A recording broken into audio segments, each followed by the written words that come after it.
दोस्तों, मैं शिवम गौड़ आप सभी का स्वागत करते हैं हमारे यूट्यूब चैनल में। तो आइए आज हम पढ़ रहे थे क्लास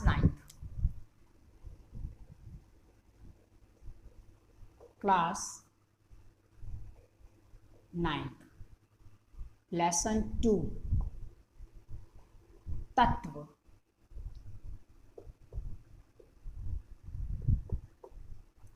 तत्व एक शुद्ध पदार्थ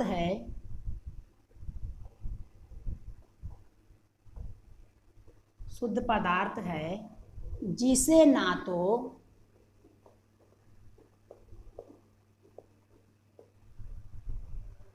तो साधारण पदार्थों में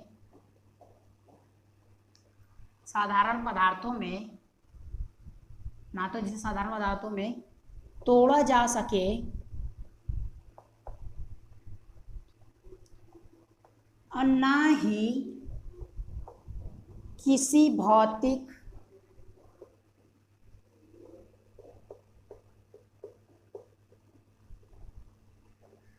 या रासायनिक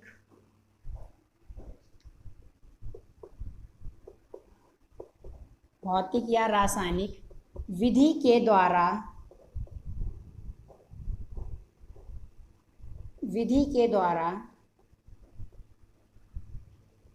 साधारण, देखिए क्या लिखा, एक शुद्ध पदार्थ जिसे ना तो साधारण पदार्थों में तोड़ा जा सके और ना ही किसी भौतिक या रासायनिक विधि के द्वारा अलग किया जा सकता है और ना ही साधारण पदार्थों से बनाया जा सकता है।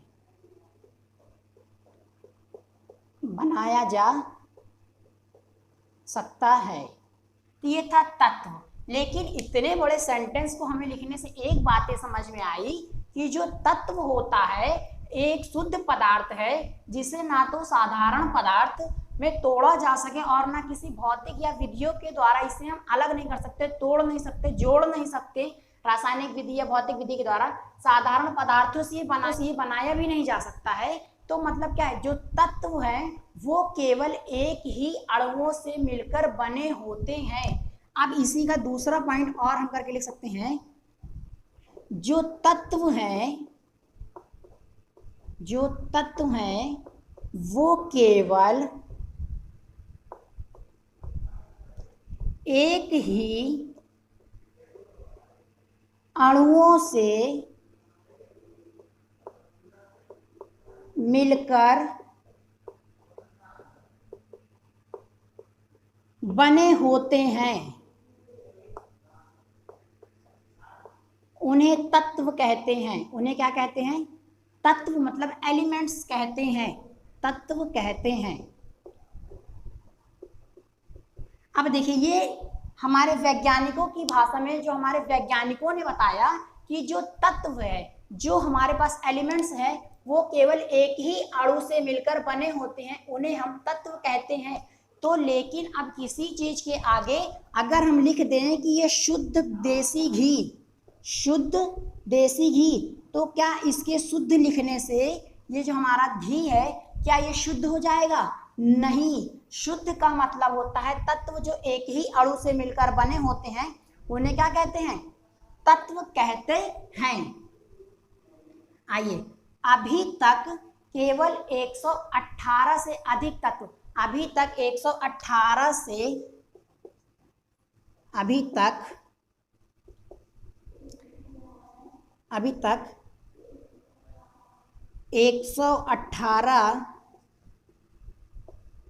से अधिक तत्व खोजे गए हैं। 118 तत्व खोजे गए हैं, जिनमें से 92 जो 92 तत्व हैं ये क्या है? प्राकृतिक हैं। क्या है ये? प्राकृतिक हैं। और बचे जो तत्व हैं जो 92 से अधिक है, अन्य तत्व मानव निर्मित है। मानव निर्मित का मतलब होता है कि जो मानव द्वारा बनाए गए हैं। 92 तत्व हमारे प्राकृतिक हैं और अन्य तत्व मानव निर्मित है, जिनमें से आप जानते भी हो कि 7 तत्व क्या है, उपधातु हैं। ये अभी हम आगे बताने वाले बस इसी टॉपिक में, धातु, अधातु, उपधातु, तब हम आपको यहाँ पर और बता देंगे। तो आइए अब इसको छोड़ देते हैं। अधिकतर धातुएं ठोस होती हैं, अधिकतर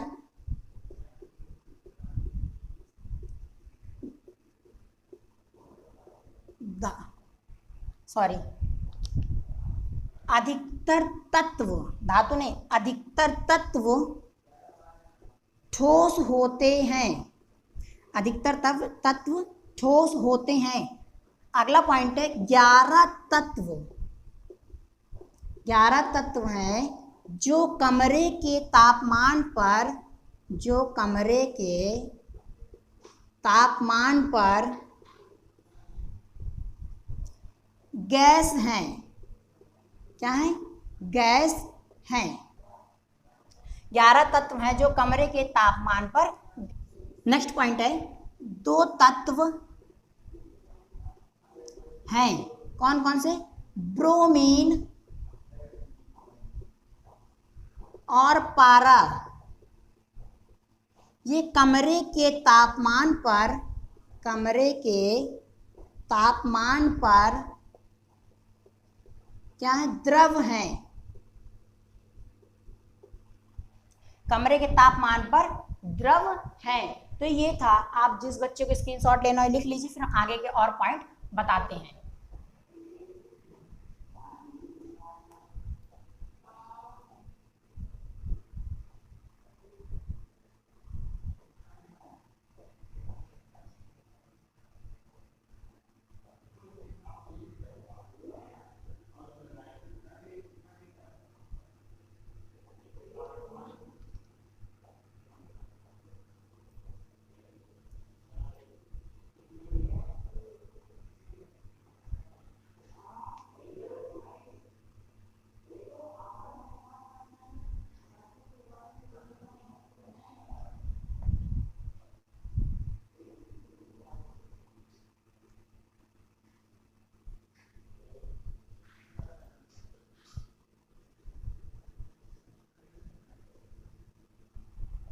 आइए नेक्स्ट पॉइंट है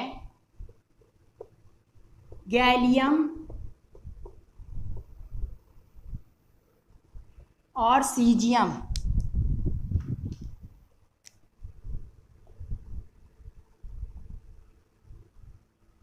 गैलियम और सीजियम दो ऐसे तत्व हैं, गैलियम और सीजियम दो ऐसे तत्व हैं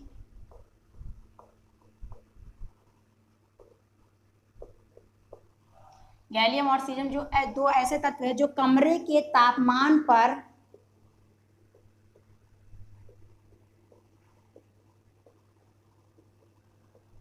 जो कमरे के तापमान पर 303 केल्विन से अधिक तापमान पर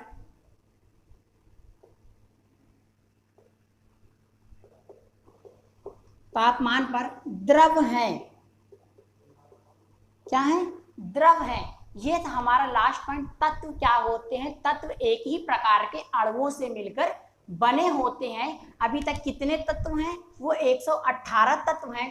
कुछ ऐसे भी तत्व हैं जो कमरे के तापमान पर गैस हैं, वो 11 तत्व हैं। और दो ऐसे तत्व हैं जो हमारे कमरे के तापमान पर क्या है?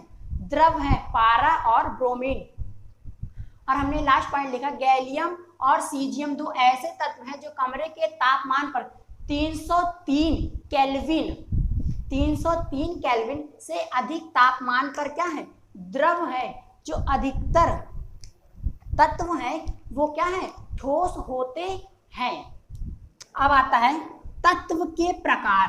अब आप सोच रहे हो तत्व के प्रकार कितने होते हैं? तो तत्व 3 प्रकार के होते हैं। तत्वों के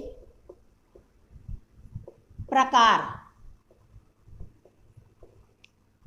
जो हमारे पास तत्व हैं वो 3 प्रकार के हैं।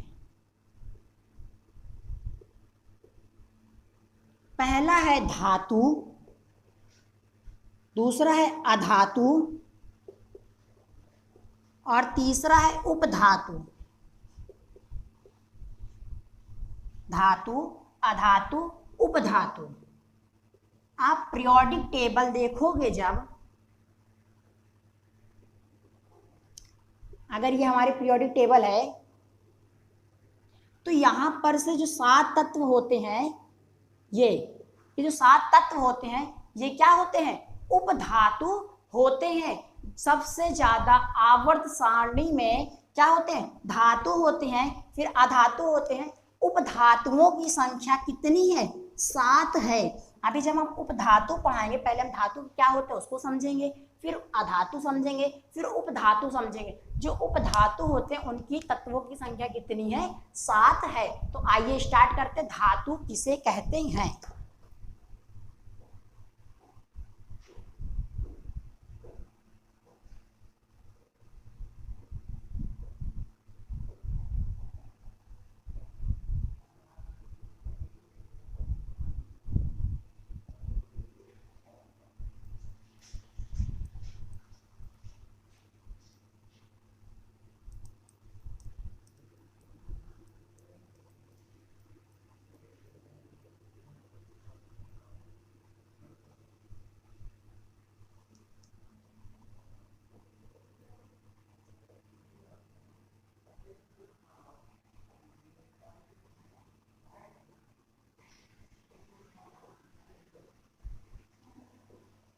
आइए, धातु।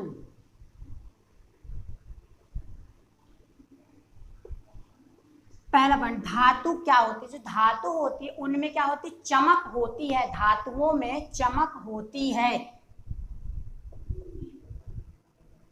धातुओं में चमक होती है, मतलब धातु चमकदार होती है। दूसरा पॉइंट है, ये आघातवर्ध होती हैं।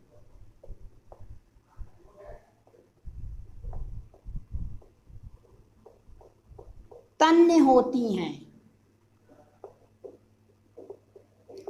और धातुओं को खींचकर एक पतली तार की तरह लंबा किया जा सकता है। अगर ये धातु है तो धातुओं को खींचकर एक पतली तार की तरह हम खींचकर लंबा कर सकते हैं। धातुओं को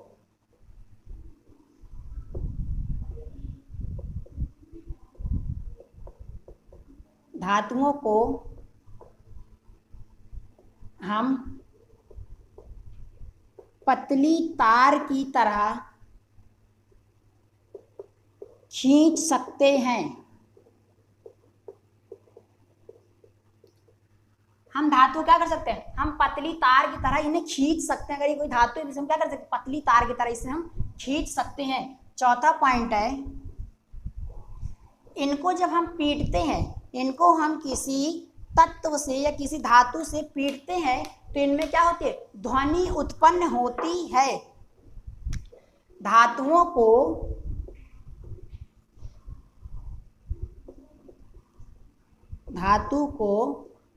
जब हम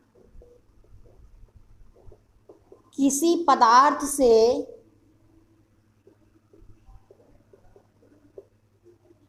पीटते हैं तो इनमें ध्वनि उत्पन्न होती है। इनमें क्या होती है? ध्वनि उत्पन्न होती है। ये ऊष्मा तथा विद्युत की सुचालक हैं। क्या है? सुचालक हैं। हमने क्या लिखा? जो धातुओं में क्या होती है? अपनी एक चमक होती है। जो जहां पर धातु होते हैं वो चमकते रहते हैं, आघातवर्ध होती हैं और ये तन्य होती हैं। इसी कारण धातु को हम पतली तार की तरह खींचकर उसे किसी भी आकार हम दे सकते हैं। धातुओं को जब हम पीटते हैं किसी पदार्थ से या इसी हथौड़े से, ये धातु इसको पीटते हैं तो इसमें क्या होती है? आवाज आती है, इनमें ध्वनि उत्पन्न होती है। ऊष्मा तथा विद्युत की सुचालक भी हैं। अब कोई धातु का उदाहरण, तो लोहा क्या है सबसे अच्छा उदाहरण? धातु का उदाहरण है लोहा और सोना इत्यादि, ये हैं धातु। धातुओं, अगर कोई पूछे धातु क्या होती हैं, तो धातुओं की अपनी एक चमक होती है, ये आघातवर्ध होती हैं, तन्य होती हैं, इनको हम खींच कर पीट कर किसी भी आकार दे सकते हैं, ठीक है। और क्या है, ऊष्मा तथा ये विद्युत की सुचालक भी होती हैं।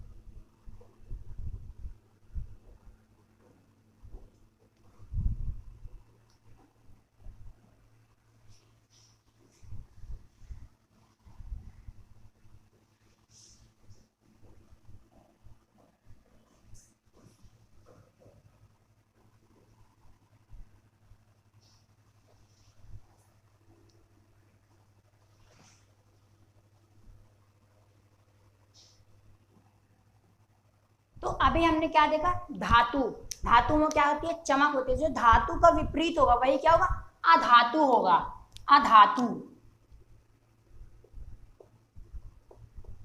इसे हम नॉन मेटल कहते हैं। तो अधातु क्या होगा, धातु में क्या थी, अपनी एक चमक थी, ये चमकदार नहीं होती हैं। जो अधातु होती है ये चमकदार नहीं होती है, ये चमकदार नहीं होती हैं।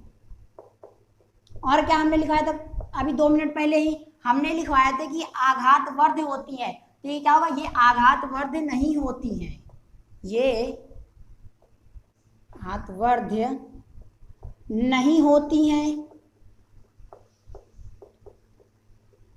ये तन्य भी नहीं होती हैं, ये तन्य भी नहीं होती हैं।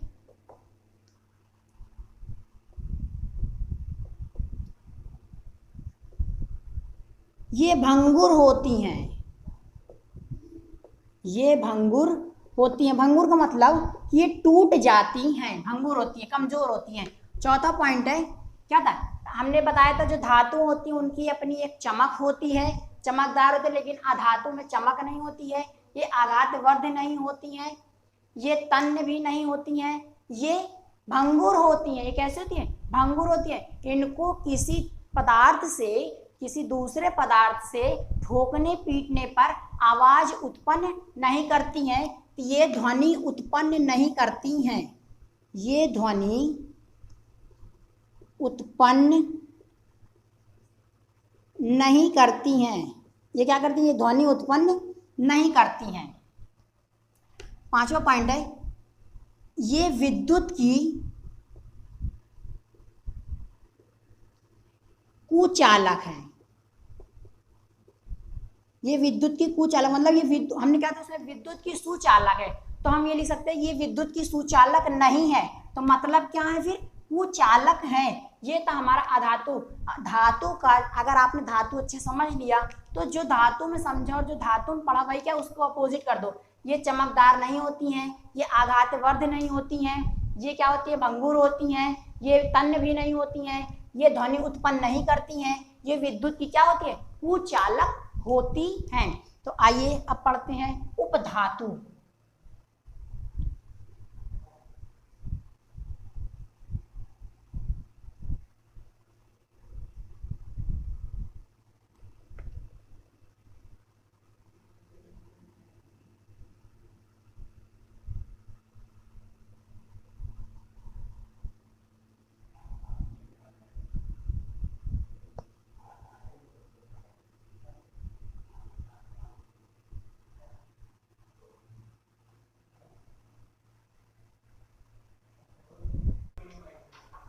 उपधातु, धातु अधातु हमने पढ़ लिया था, हम पढ़ेंगे उपधातु।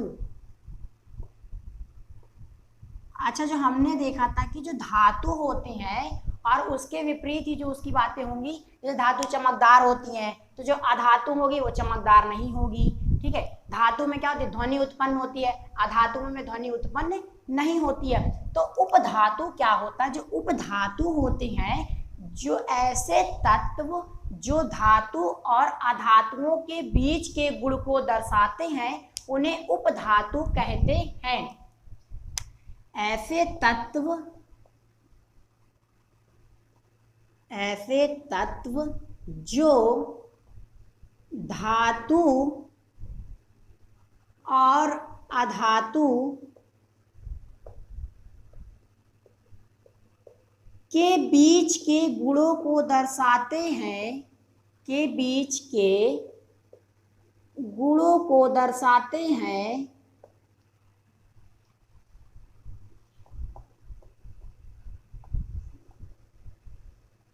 गुणों को दर्शाते हैं, उन्हें उपधातु कहते हैं, उन्हें उपधातु कहते हैं। उदाहरण के तौर पर, उदाहरण के लिए हम क्या 2-3 एग्जांपल लिख के दूसरे की तरह बता दे भैया, याद कर लो। सात लेकर ऐसे 7 तत्व हैं जो उपधातु हैं। वो कहाँ पर हैं उपधातु पीरियोडिक टेबल में? तो पीरियोडिक टेबल में जो उपधातु हैं वो हमारे एस ब्लॉक होता है, यहाँ पर डी ब्लॉक होता है, यहाँ पर पी ब्लॉक होता है। तो हमने बताया था अगर छोटी सी पीरियोडिक टेबल ऐसे ड्रॉ कर देते हैं, ये हमारी पीरियोडिक टेबल है मान लीजिए, तो यहाँ पर ये पी ब्लॉक है, इसमें यहाँ पर क्या होते हैं 7 तत्व ऐसे होते हैं जो क्या होते हैं उपधातु होती हैं, जो धातु मेटल और नॉन मेटल के बीच के गुणों को दर्शाती हैं, उन्हें हम क्या कहते हैं उपधातु कहते हैं। तो उपधातुओं की संख्या 7 होती है। उपधातु कितने हैं? उपधातु की संख्या कितनी है? 7 है। अब 2 एग्जाम्पल दे दें हम, पोलेनियम, जर्मेनियम, आर्सेनिक, तो आपको इससे क्या मिलेगा? अगर 7 ही है तो आप याद कर लीजिए। तो आपको एक ट्रिक भी बता देते हैं उपधातु याद करने के लिए, शानदार ट्रिक है उपधातु की ट्रिक। एबोस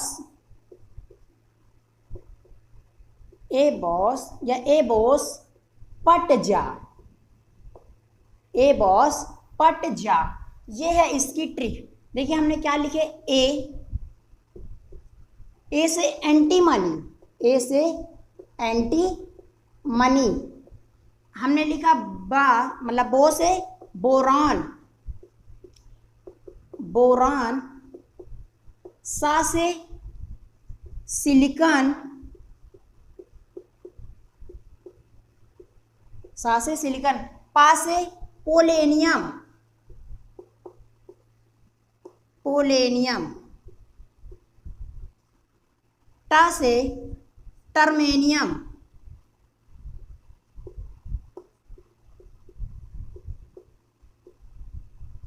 टा से टर्मेनियम, जा से जर्मेनियम,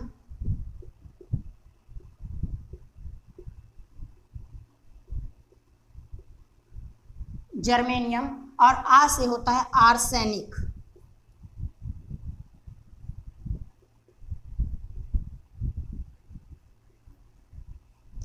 आर्सेनिक। ये है हमारे उपधातुओं की संख्या। कितने उपधातु होते हैं? 7 उपधातु होती हैं। एबॉस, पटजंग, एंटीमनी, बोरान, सिलिकॉन, पोलेनियम, टर्मेनियम, जर्मेनियम, आर्सेनिक। ये कितने होते हैं? ये 7 होते हैं। ये हमारे उपधातुओं की ट्रिक है। तो ये हमारे उपधातु कंप्लीट हो गए। तो अब एक आता है इसी बगल में, यहीं पर पहले समझ लेते, फिर आप स्क्रीनशॉट लेना होगा, ले लीजिएगा, नोट डाउन करना होगा, नोट डाउन कर लीजिएगा। यौगिक किसे कहते हैं? यौगिक,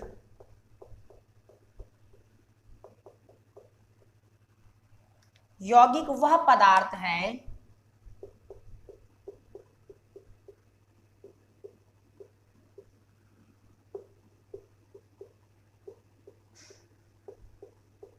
किन्हीं 2 या 2 से अधिक, 2 या 2 से अधिक तत्वों के, तत्व क्या? नियत अनुपात,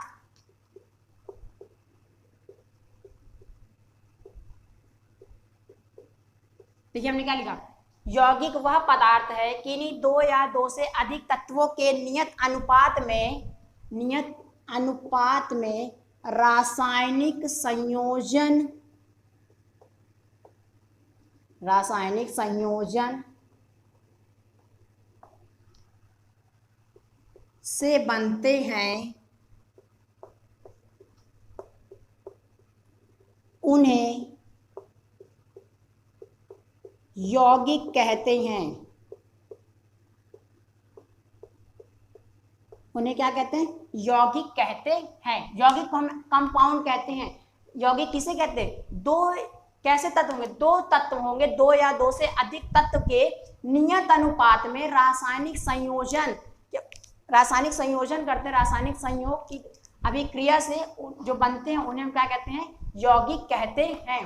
तो हमारा क्या कंप्लीट हो गया? धातु, अधातु, उपधातु। उपधातु के साथ उपधातु के हमने नाम बता दिए। हमने बताया था अभी तक केवल 118 तत्व पाए गए हैं, जिनमें से 92 तत्व प्राकृतिक हैं और जो बचे तत्व हैं वो मानव निर्मित हैं, जिनमें से 7 हमारे क्या हैं? उपधातु हैं। तो इसको आप स्क्रीनशॉट लेना, स्क्रीनशॉट ले लीजिए। फिर हम रफ करते हैं, पढ़ेंगे फिजिकल और केमिकल प्रॉपर्टीज, भौतिक एवं रासायनिक गुण।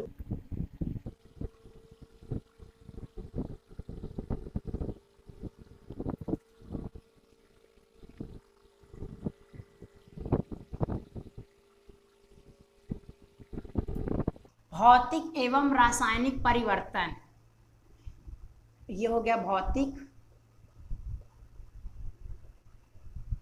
एवं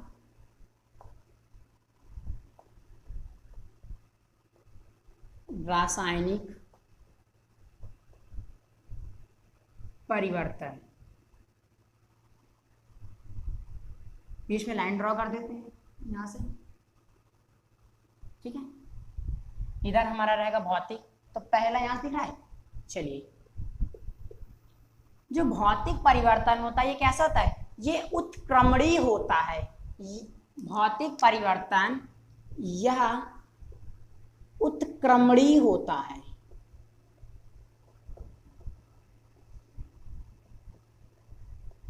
और इसी का अपोजिट क्या हो जाएगा? यह अनु उत्क्रमणीय होता है। यह अनु उत्क्रमणीय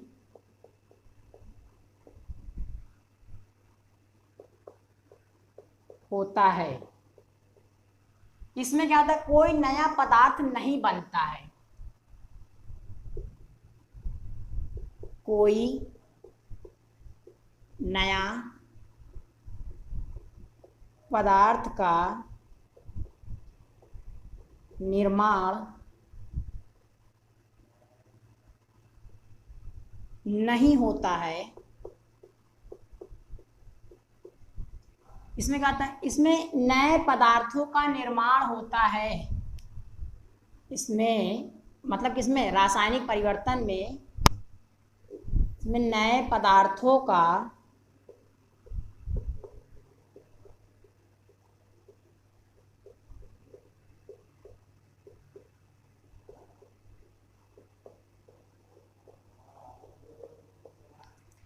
और इसमें क्या होता है? बहुत कम मात्रा में ऊष्मा या प्रकाशीय ऊर्जा, ऊष्मीय ऊर्जा या प्रकाशीय ऊर्जा ली या निकाली जाती है। तीसरा है बहुत कम मात्रा में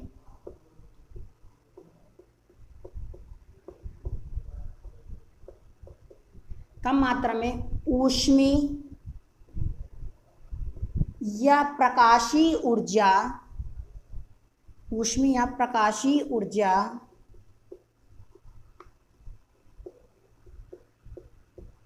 ली या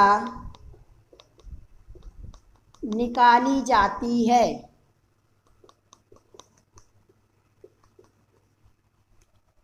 बहुत कम मात्रा में, किसमें? अब इसमें क्या? बहुत अधिक मात्रा में, बहुत अधिक मात्रा में ऊष्मीय या प्रकाशीय ऊर्जा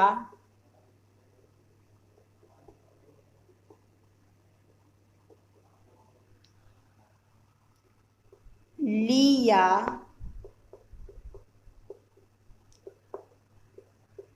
निकाली जाती है। ऊष्मीय या प्रकाशीय ऊर्जा ली या निकाली जाती है। आइए, चौथा पॉइंट है बहाव, कठोरता, द्रवणांक, क्वथनांक,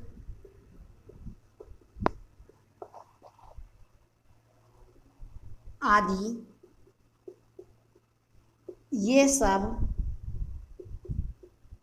भौतिक गुण हैं। ये सब क्या हैं?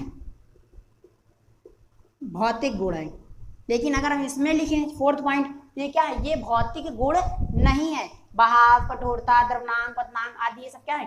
भौतिक गुण, मतलब रासायनिक गुण नहीं है। इनमें क्या होता है? रासायनिक गुण में जब कोई एक पदार्थ बन जाता है तो उसको पुनः वापस नहीं ला सकते हैं। रासायनिक परिवर्तन में जैसे कि हमने एग्जाम्पल के लिए दूध में दही डालकर जमा दिया, दूध में दही का जमना। अब ये बताओ, दूध में हमने दही डाली और दही जम गई, क्या हम उस दही से पुनः हम दूध वापस ले सकते हैं? नहीं ले सकते हैं। ये क्या है? रासायनिक परिवर्तन है। हमने इस लकड़ी को जला दिया, इस लकड़ी को हमने जलाया, क्या बना? देखो आप, राख बनेगी या कोयला बनेगा। तो लकड़ी का जलना भी क्या है? लकड़ी का जलना, ये सब क्या है? रासायनिक परिवर्तन है। अगर हमने ये बताओ किसी चीज में कोई मिला दे और वो पुनः वापस ना ले पाए, ये क्या है? रासायनिक परिवर्तन है। लेकिन जब पुनः वापस ले ले, जैसे बर्फ का जमना, ठीक है, एग्जाम्पल इसमें बर्फ का जमना, ये क्या है? अब देखो, पहले पानी होता है या हम कह सकते हैं बर्फ होता है, या पानी को हमने क्या किया और ठंडा किया, ये क्या हो जाएगा? बर्फ बन जाएगा। लेकिन बर्फ को हम फिर ऊष्मा प्रदान करेंगे और गर्म करेंगे तो पुनः पानी में हमें परिवर्तन हो जाएगा। ये मतलब उत्क्रमणीय है। ये कैसी है? ये हमारी उत्क्रमणीय अभिक्रिया होती है। ये कैसी है? अनुत्क्रमणीय है। लेकिन मतलब अनुत्क्रमणीय मतलब इसको वापस हम नहीं ले सकते और इसको हम वापस ले सकते हैं। ये था हमारा भौतिक और रासायनिक गुण। तो हमें पढ़ना था अब मिश्रण तथा यौगिक। मिश्रण क्या होते हैं और यौगिक क्या होते हैं? मैंने आपको मिश्रण पहले ही बता दिया था और यौगिक पहले ही बता दिया। तो आपके सामने मिश्रण और यौगिक के बीच में क्या अंतर है वो मैंने लिख दिया है। तो आइए एक एक अंतर समझ लेते। वैसे आपने खूब अच्छे से पूरे लाइव क्लासेस में मिश्रण समझा है और हमारा यौगिक अभी आपने कुछ देर पहले हमने यौगिक बताया क्या होता है। आइए एक एक चीज समझते हैं। मिश्रण तत्व या यौगिक केवल मिश्रण बनाने के लिए, जो तत्व और यौगिक होते हैं केवल मिश्रण बनाने के लिए मिलते हैं, किंतु किसी नए यौगिक का निर्माण नहीं करते हैं। जो तत्व या यौगिक होते हैं केवल ये मिश्रण बनाने के लिए मिलते हैं। अगर जैसे दो दोस्त मिलते हैं, केवल दोस्ती बढ़ती है, उनसे कोई संबंध जल्दी नहीं बनता है, तो किंतु किसी नए यौगिक का निर्माण नहीं करते हैं। तो मिश्रण क्या होते हैं? दो यौगिक तत्व या यौगिक मिलने से केवल मिश्रण बनाते हैं, यौगिक का निर्माण नहीं करते हैं। लेकिन जो यौगिक होते हैं, पहला पॉइंट इसमें देखिए, तत्व क्रिया करके, अगर किसी चीज से तत्व क्रिया करता है, एलिमेंट्स अभिकारक के रूप में आता है, अभिक्रिया करता है, तो रासायनिक अभिक्रिया के पश्चात एक नया यौगिक का निर्माण करता है। जैसे कि हमने लिया एक हाइड्रोजन और एक ऑक्सीजन, ये क्या है? तत्व है। एक हाइड्रोजन भी क्या है? तत्व है। और ऑक्सीजन भी दूसरा क्या है? तत्व है। अगर जब हाइड्रोजन और ऑक्सीजन दोनों तत्व अभिक्रिया करते हैं तो एक क्या बनाते हैं? एक यौगिक बनाते हैं, कंपाउंड बनाते हैं, ठीक है। जैसे जल का निर्माण करते हैं, एक नए पदार्थ का, एक नए यौगिक का निर्माण करते हैं। तो मिश्रण का दूसरा पॉइंट क्या है? मिश्रण का संगठन परिवर्तनीय होता है।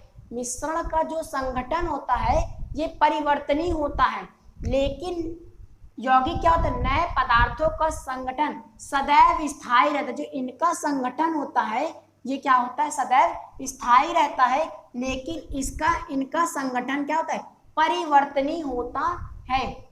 आप जो देखो यौगिक और मिश्रण में अंतर पूछे, जो पहले एक याद कर लो, मिश्रण याद कर लिया, उसका अपोजिट यौगिक कर दो।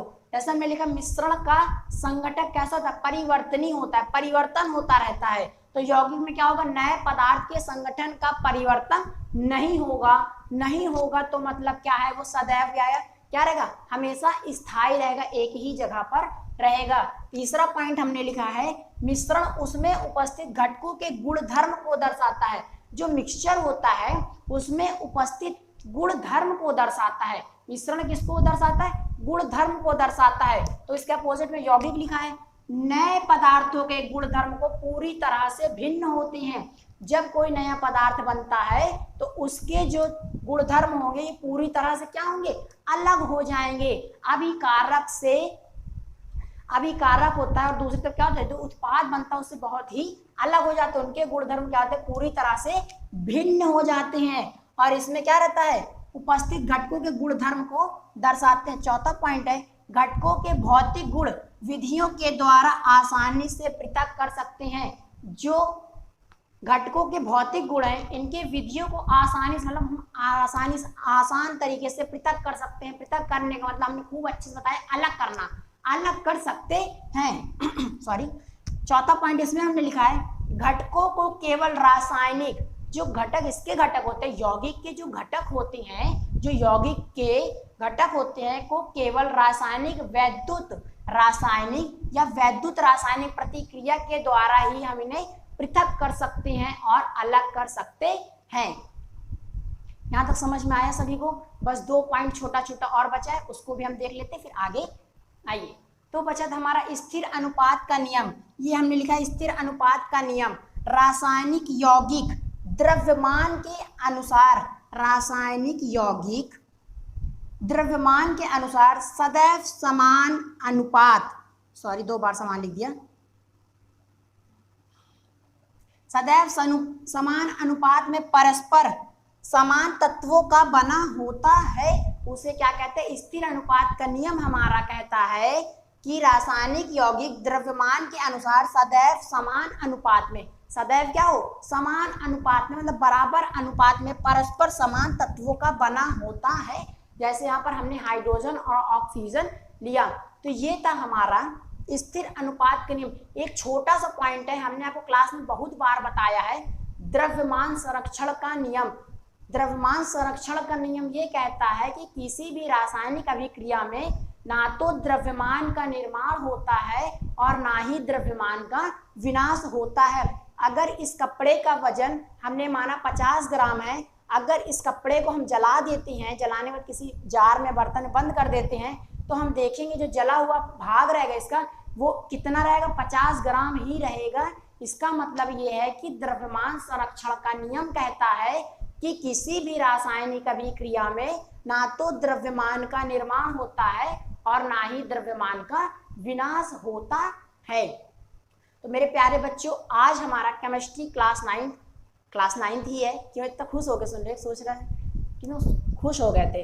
तो क्लास 9th है जो हमारा, आज लेसन 2 कंप्लीट हो गया है और आप सबको जल्दी ही लेसन 1 की पीडीएफ मिल जाएगी और सेकंड लेसन की पीडीएफ हमारी भी टाइप हो रही है, अंडर प्रोसेसिंग चल रही है, तो वो भी आपको बहुत जल्दी ही मिल जाएगी। इसमें मैंने आपको समझाने का प्रयास ज़्यादा किया था लेसन 2 में, लिखवाने का नहीं। तो आपको परेशान मत रहिए, वो सारी चीज़ें पीडीएफ में आपको प्रोवाइड कर दी जाएंगी। पीडीएफ में एक एक तरीके से एक पॉइंट एनसीईआरटी प्लस आपको उसमें क्वेश्चंस और बहुत सारी चीज़ एडवांस मिलेंगी। जैसे क्लास 10 की हमारी पीडीएफ में बहुत सारे बच्चे खुश हुए हैं कि उसमें 100 से अधिक क्वेश्चंस हमारी पीडीएफ में थे। तो चलिए आज की वीडियो यहीं पर समाप्त करते हैं और हम केमिस्ट्री का लेसन 2 भी समाप्त करते हैं। हमारा 2 लेसन, मतलब 50% सिलेबस हमारा क्या हो गया? केमिस्ट्री का खत्म हो गया। अब आराम से 2 लेसन को रिवाइज कर लीजिए।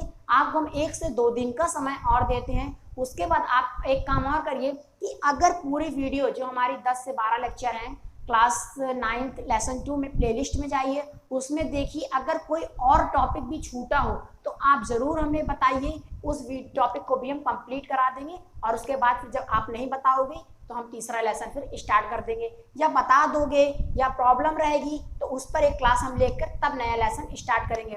तो चलिए, सभी को धन्यवाद, यहाँ पर बधाई हो, सभी को सेकंड लेसन कंप्लीट हो गया। अब थर्ड लेसन आप गमियाँ और अपनी कमियाँ ढूंढिए, क्या गलती है, आप कहाँ पर क्या चीज़ें नहीं समझ पा रहे हो, आप इसको ढूंढने का प्रयास करिए। सभी को धन्यवाद, बाय बाय।